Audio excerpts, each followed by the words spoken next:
welcome to another edition of Outside the Ropes. I'm your host of Outside the Ropes as always, Matthew Moore. Welcome back to the Outside the Ropes program.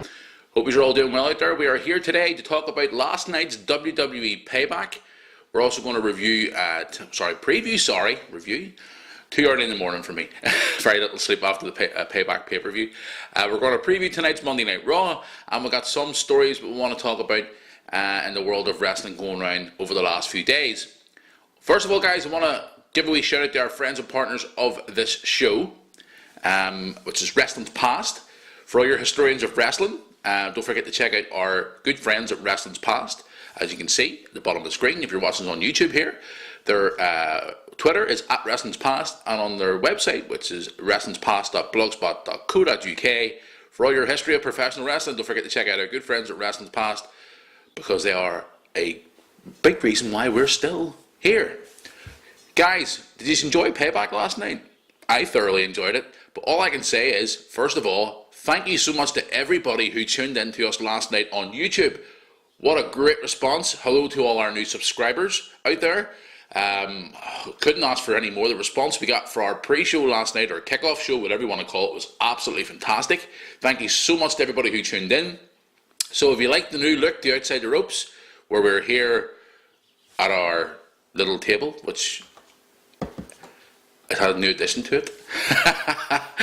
If you like the new look to Outside the Ropes, certainly. Thank you very much for that there. Thanks for all your likes and comments and stuff like that on YouTube last night. But yeah, we're here. We're back for another show. Let's get straight into it. Guys, last night's Payback was a reasonably good show. I was looking forward to it. The pay-per-view itself didn't start off too good, but we'll get more on that in just in a second. But overall, guys, I thought it was a pretty good pay-per-view. Some surprise results that obviously I predicted wrong on last night's kickoff show. So let's get straight into it. The kickoff show itself, we had Dolph Ziggler versus Baron Corbin, which I thought Baron Corbin was actually going to win, but he didn't, which was disappointing. I thought he was going to be on a major role at the minute. But we also had the US title match between Ryback and Kalisto. Ryback taking the piss out of CM Punk during his entrance. No comment. Also, the belt that he was wearing during his match. If you haven't saw it, go back and watch the match itself. Kalisto retained, which I thought Ryback was now finally going to win the United States title, which he didn't. So, very disappointing pre-show for me. But the pay-per-view itself, let's get straight into it. Opening match we had, well, before the pay-per-view first started, we had these guys. Yes, I know, you can see it on YouTube. We have a box of videos here on the program. You know, you're listening to us on iTunes, you can't see the videos, but if you watch us on YouTube, you can see it. Yes, we have a box of videos, kindly donated to the show by my son. Why have we got a box of videos, Matthew, you ask?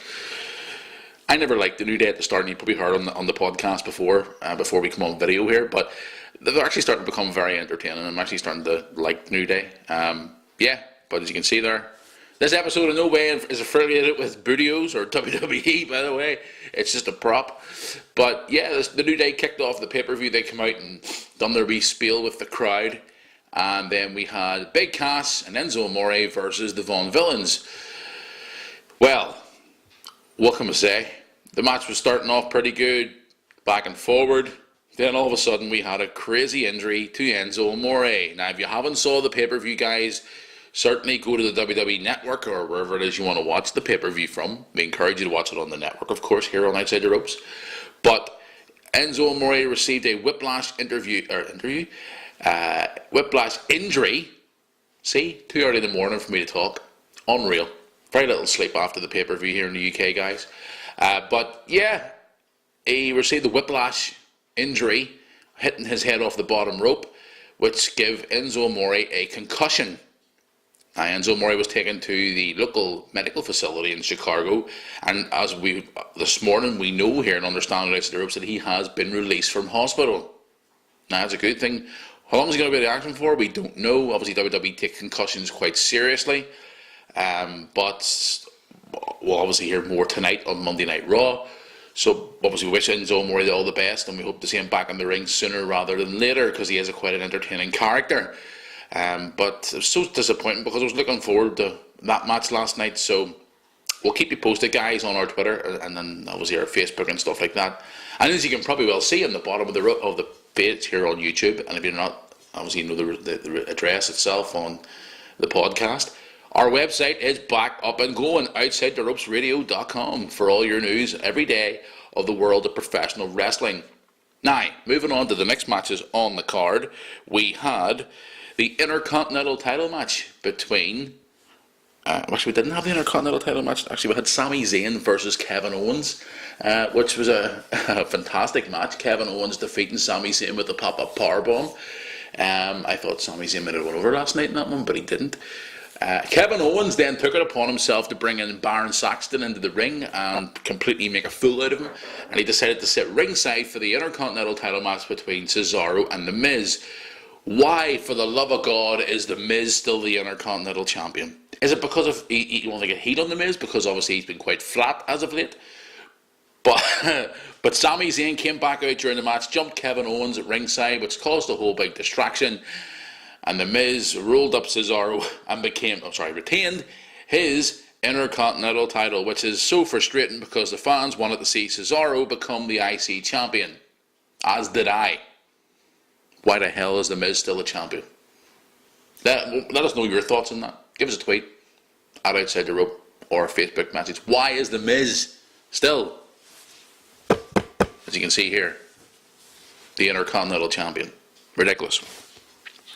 Other matches in the card last night, we had the women's title match where we saw the return to WWE television. Excuse me a second. Bit of a cough this morning. We saw a return to WWE television of the Hall of Famer Bret Hart. Bret Hart returned to WWE television last night after it's been a few years now since we saw Bret on TV.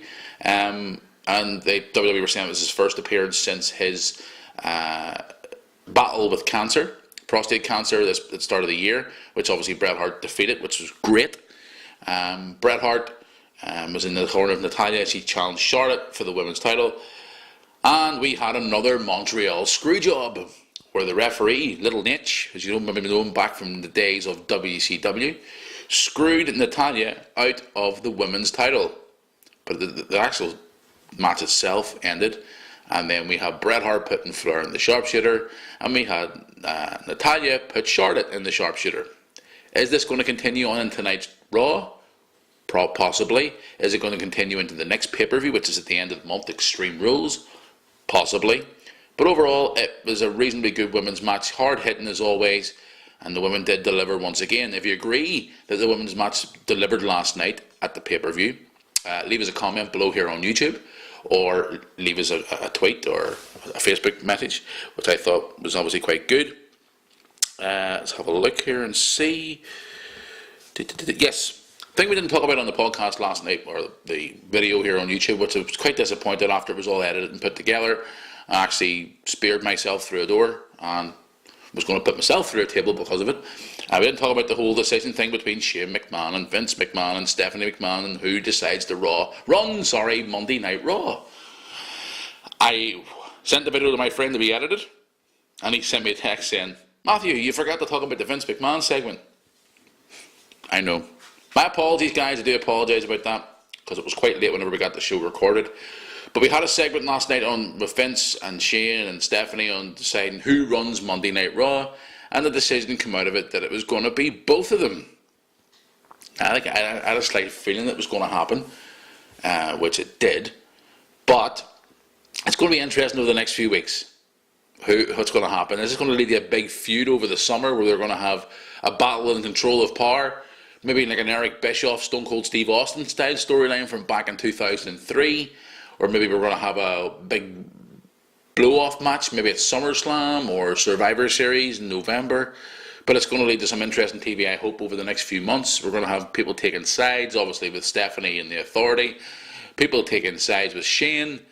It's going to be interesting over the next few months to see what exactly will unfold with Stephanie and Shane running Monday Night Raw. Should be interesting. Let's have another look here and see. Right, okay. The WWE World Heavyweight title match. What did you think of it, guys? Good match?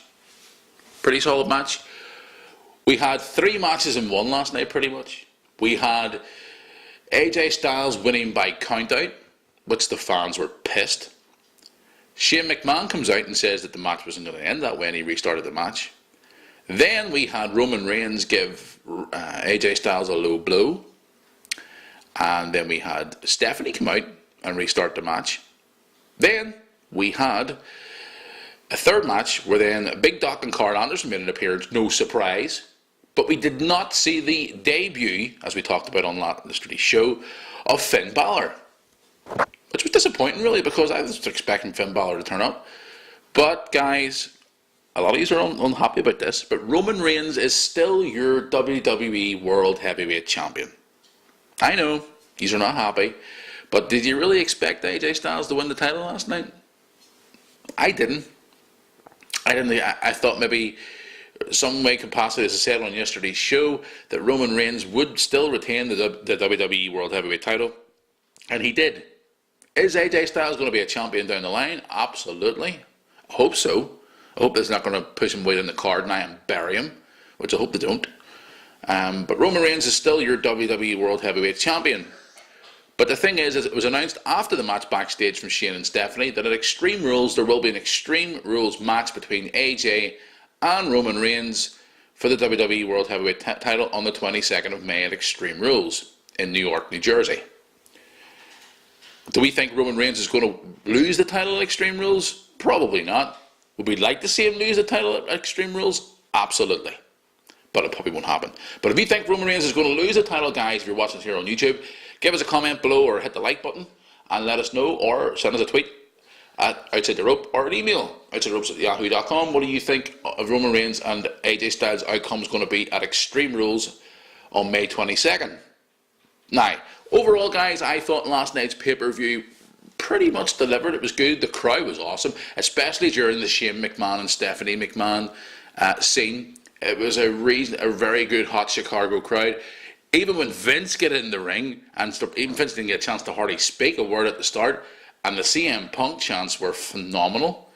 But the Chicago crowd, as I said on yesterday's show, guys, probably my favourite arena in the world. Obviously, Madison Square Garden's a good arena, but Chicago, guys, you got to give it. In the words of Stone Cold Steve Austin, he says the acoustics in that arena, that when the crowd goes crazy, the way the sound travels around that arena is phenomenal. I was in that arena in 2006 for WrestleMania. It was phenomenal. The crowd was electric. So a big props to the Chicago crowd once again. But overall, the pay-per-view last night did deliver, and I thought it was quite good.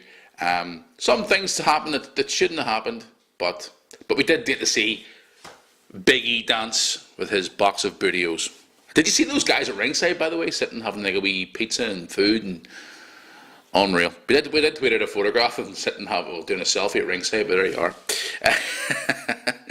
But let's get on to some other news before we talk about tonight's Monday Night Raw. In fact, what we'll do is we'll preview Raw now. What's going to be the fallout for Monday Night Raw tonight? Roman Reigns is obviously going to get booed out of the building again, probably because he's retained his title. What's going to be the fallout from Raw last night? Are we going to see more regarding the women's situation? Or are we going to see a new challenger step up? What's going to happen with the Intercontinental title situation? Because we had a bit of a brawl at the end where Kevin Owens is looking to get back his IC title. Maybe they're going to do a fatal four-way. They're going to announce a fatal four-way for Extreme Rules. Maybe a fatal four-way, something type of match, like a ladder match maybe or something. We don't know. But what's going to be the fallback for Raw tonight? The first Raw with Shane and Stephanie in charge. It's going to be interesting. What's going to happen tonight? When are we going to see Triple H back on TV? You know, we've been talking about this for weeks and weeks and weeks. What is going to happen? It's going to be interesting to see tonight's Raw, guys.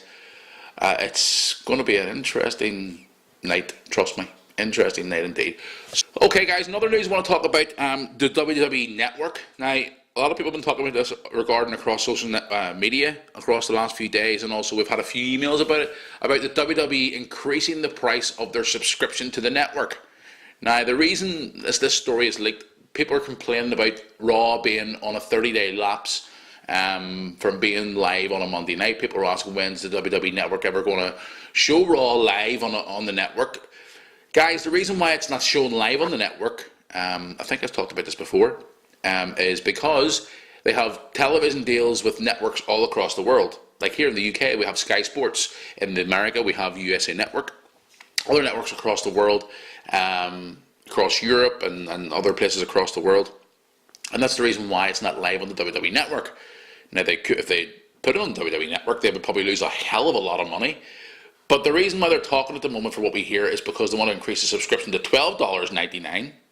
Or probably here in the UK, it'll probably go to £12.99. Because they want to show the Raw on the network the next day.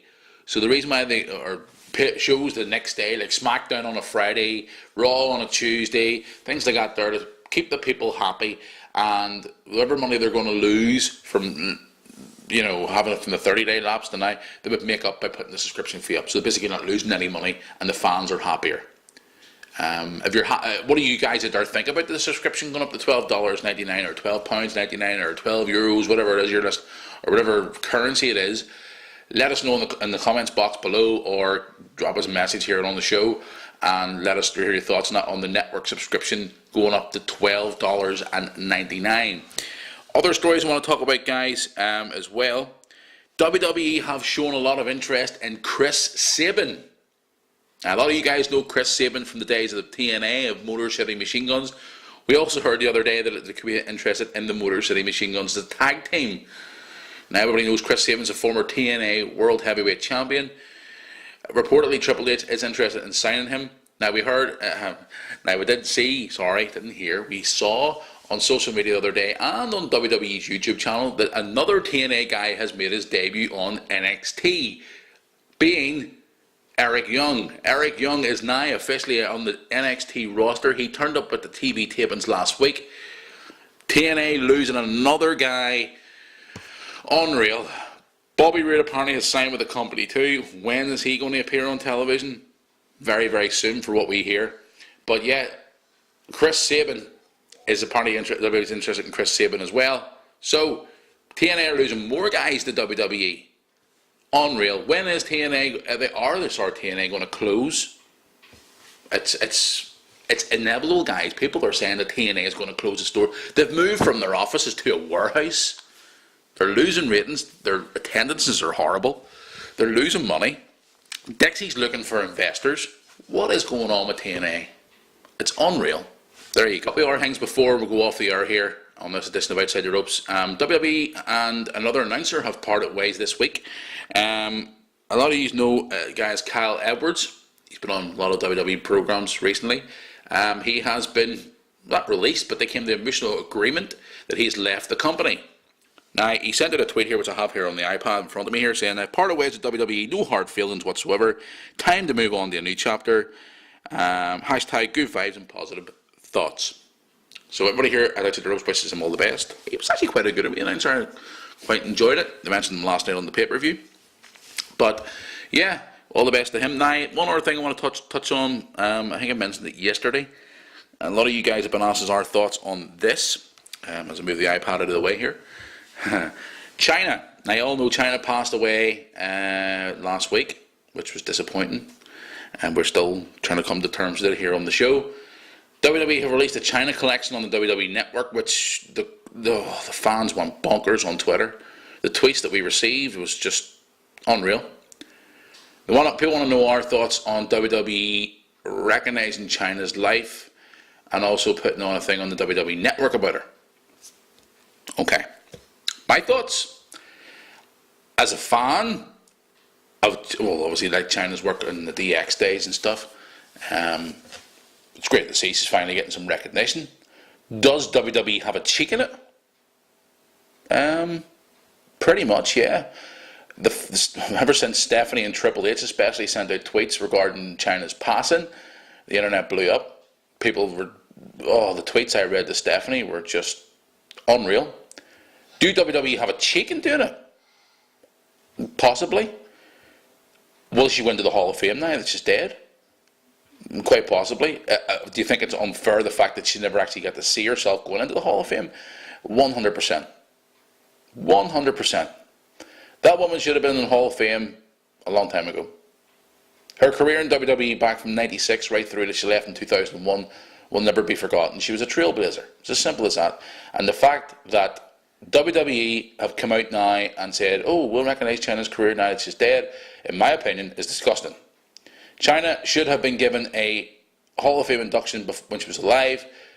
I watched a Vince Russo podcast. If you haven't watched it before, guys, Vince Russo's podcast is actually very, very good. He was a close personal friend of China, and he made some valid points. He even actually buried himself to be on WWE programming in the future for i.e. the JBL show, interviews for the network, etc. for what he said in his rant, which is unreal, and I agree with him. WWE should have recognised China's career long before they have done now, and in my opinion, people have asked me, Matthew, or outside the ropes even as well, your thoughts on Stephanie sending that message to Triple H. Do they have a cheek? I agree. Stephanie especially, the hate that she has received. You know, you heard, she's hated obviously as a character, as you saw at Payback last night. But the fact that she sent out a tweet about China, you know, people are calling her a man-stealer, you know, you the one put China in their downward spiral, you're part of the reason why she's gone, you know, you buried the woman, you took her partner away, you ruined her life, you know, things like that, you know, that's people's opinion. You know, people are saying, like, ours ever going, well, you know, it's just, you know, wanting to say something about it. But in my opinion, I agree with Vince Russo, guys. All China wanted was closure. You saw the videos on YouTube and the internet where she was saying that she wanted to meet with Vince and Triple H and try and bury the hatchet and try and sort things out and whatnot. People were saying, was she really just looking for a job and money? My opinion, guy, I don't think she was, because she was looking to get her life sorted out, because obviously she went down a bad road for a while, making adult movies, etc. China is gone now, and it's so sad the fact that she'll never see herself get into the Hall of Fame.